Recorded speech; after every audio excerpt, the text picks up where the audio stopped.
अब हम लोग देखते हैं केएनएन एल्गोरिदम के बारे में। केएनएन का फुल फॉर्म होता है के नियरेस्ट नेबर्स। बेसिकली ये होता है कि मान लो कि कुछ आपको चीज़ के बारे में पता नहीं है, तो आप क्या करते हो कि नेबर से अपने उससे पूछते हो और जो मेजॉरिटी आंसर करते हैं, आप उसको डिसाइड करते हो कि मैं ऐसा करता हूँ। तो बेसिकली केएनएन वर्क्स सेम इसी में करता है। बेसिकली बहुत सारे डेटा पॉइंट्स होते हैं और उसमें लुक करके प्रेडिक्ट करके हम लोग का केएनएन वर्क करता है। बेसिकली केएनएन क्या है, सुपरवाइज लर्निंग एल्गोरिदम है जो कि क्लासिफिकेशन और रिग्रेशन दोनों के लिए यूज़ होते हैं। सुपरवाइज़ लर्निंग एल्गोरिदम यानी कि जहाँ मॉडल में इनपुट आउटपुट दोनों आएँगे। हम लोग बहुत सारे एग्ज़ाम्पल सेट करते हैं इनपुट आउटपुट दोनों देख के, फिर वो रिलेशनशिप बिल्डअप हो जाता है। उसके बाद जो न्यू इनपुट्स देते हैं, उसके लिए हम लोग का आउटपुट उस बेसिस में आ जाता है, पुराने डेटा के बेसिस में। तो अब क्या है कि ये हम लोग का जो कैनन मॉडल है, ये मॉडल को पहले से बिल्डअप नहीं करता है। क्या है कि ये पूरा ट्रेनिंग डेटा को स्टोर करके रखता है और जब हम लोग प्रेडिक्शन करने वाले रहते हैं, तब वो न्यू डेटा को हम लोग के एक्जिस्टिंग जो पुराने वाले हैं, उससे कंपेयर आउट करता है। फिर हम लोग को वो देता है रिज़ल्ट। तो क्या है कि करके हम लोग कैनन को हम लोग लेज़ी लर्नर भी बोलते हैं, क्योंकि हम लोग ये इसका वेट करना पड़ता है इसको प्रेडिक्शन टाइम के लिए, कि ये ट्रेनिंग डेटा जब है तब नहीं करेगा वर्क, जब प्रेडिक्शन होते रहेगा वर्क का तब होता है। तो केएनएन वर्क कैसे करता है? बेसिकली पहले के क्या असेंबल करता है? बेसिकली अगर के की वैल्यू अगर 3 है, तो क्या है कि वो 3 क्लोज़ेस्ट डेटा पॉइंट्स तक देखेगा और लोकेट करेगा और उसको कंपेयर करेगा। मेजर डिस्टेंस क्या है कि बेसिकली जो डेटा पॉइंट्स के बीच में 2 डेटा पॉइंट्स हैं, उसके बीच में डिस्टेंस कैलकुलेट करेगा। यूक्लिडियन डिस्टेंस और मैनहट्टन डिस्टेंस, 2 फॉर्मूला है उसमें जो दिया है उसके हिसाब से। और बेसिकली क्या है कि पिक नियरेस्ट नेबर, बेसिकली हम लोग का ये जो डिस्टेंस मेजर फॉर्मूला है, उससे हम लोग का आएगा कुछ भी रिजल्ट, उससे हम लोग स्मॉलेस्ट डिस्टेंस निकालेंगे के पॉइंट्स के बीच में।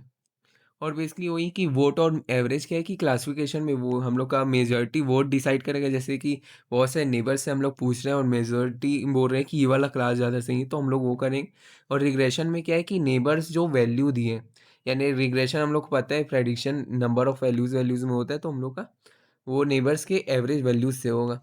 जैसे कि रियल लाइफ एग्जांपल देखें हम लोग, मूवी रिकमेंडेशन। मान लो कि हम लोग को कोई मूवी देखना है, तो बेसिकली क्या करते हैं हम लोग कि उसका फीचर्स देखते हैं, जॉनरा क्या है, एक्टर कौन-कौन सा है, रेटिंग, लैंग्वेज। फिर हम लोग के मूवी टेस्ट से जो 5 क्लोज़ेस्ट फ्रेंड्स हैं या नेबर्स, जिन लोग को हम लोग बोल सकते हैं, जिन लोग का हम लोग का मैच करता है थोड़ा टेस्ट, तो उन लोग से पूछेंगे कि तुमको ये मूवी कैसा लगा?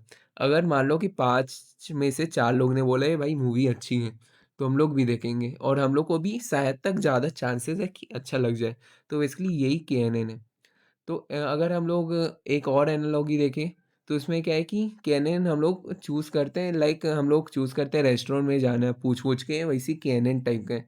जैसे कि हम लोग अपने क्लोज़ फ्रेंड से पूछे कि भाई मेरे को भूख लगी, मेरे को थोड़ा अच्छा खाना खाना है, तो मैं कहाँ जाऊँ? तो बहुत सारे लोग रिकमेंड करेंगे, कोई पिज़्ज़ा हट करे, कोई केएफसी करे, तो वो बेसिकली उन लोग के ऊपर है। तो बेसिकली कितना क्लोज़र फ्रेंड्स का टेस्ट है तेरे से, बेसिकली उतना रिलायबल रहेगा रिकमेंडेशन। तो इम्पोर्टेंट कंसेप्ट्स क्या है इसमें केएनएन वाले में? बेसिकली कि जितना स्मॉल के रहेगा, सेंस उतना सेंसिटिव रहेगा और नॉइज़ ओवरफिटिंग के लिए। अगर लार्ज के रहेगा तो स्मूदर रहेगा, but ignore local local patterns जो है इग्नोर हो जाएगा। स्मॉल के में ओवरफिटिंग होगा क्यों? क्योंकि बेसिकली क्या होता है कि अगर डेटा छोटा होता है, तो छोटे डेटा में एक्यूरेसी तो अच्छी आती है, पर जब रियल वर्ल्ड हम लोग जाते हैं, रियल वर्ल्ड में हम लोग डेटा किससे यूज़ करते हैं, तो बेसिकली वहाँ हम लोग का उतना अच्छा एक्यूरेसी नहीं आ पाता, तो उसके कारण ओवरफिटिंग आता है। डिस्टेंस मेट्रिक के लिए हम लोग 2 यूक्लिडियन मैनहट्टन वाला पढ़े ही हैं और एक कोसाइन सिमिलैरिटी से भी हो जाता है।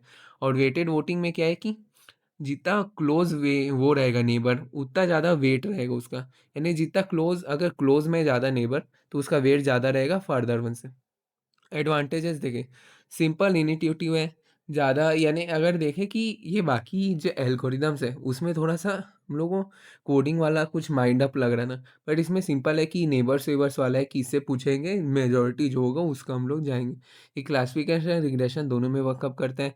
ट्रेनिंग फेज़ नहीं होता, डायरेक्ट हम लोग का प्रेडिक्शन टाइम में वर्कआउट करते हैं कि डेटा पॉइंट्स को कंपेयर करने का।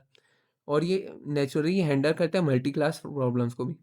अब क्या है डिसएडवांटेज क्या है कि स्लो है प्रेडिक्शन में, क्योंकि क्या है कि बहुत सारे डेटा पॉइंट्स हैं। अगर मान लो कि के की वैल्यू बहुत बड़ी हो गई, तो हम उसको प्रेडिक्शन के टाइम बहुत सारे डेटा पॉइंट से कंपेयर करना पड़े, जिसके कारण स्लो हो जाएगा।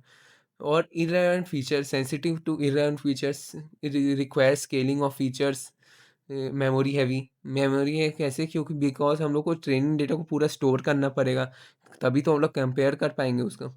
फिर एप्लीकेशन देखें तो handwriting recognition, recommender system, medical diagnosis, fraud detection ये सब में काम आते हैं। अगर हम लोग केएनएन का पूरा कंक्लूजन देखें, तो बेसिकली हम लोग वही है नियरेस्ट नेबर के लिए, जैसे हम लोग दोस्त-वोस्त से एडवाइस माँगते हैं, वैसे नियरेस्ट नेबर फॉर एडवाइस हो गए हम लोग। तो बेसिकली सिंपल है, इंट्यूटिव है, सरप्राइजिंग पावरफुल है, क्योंकि हम लोग के बेस्ट वर्क करता है डेटा को क्लीन करने में, स्केल करने में और उसको कंप्रेस करने में।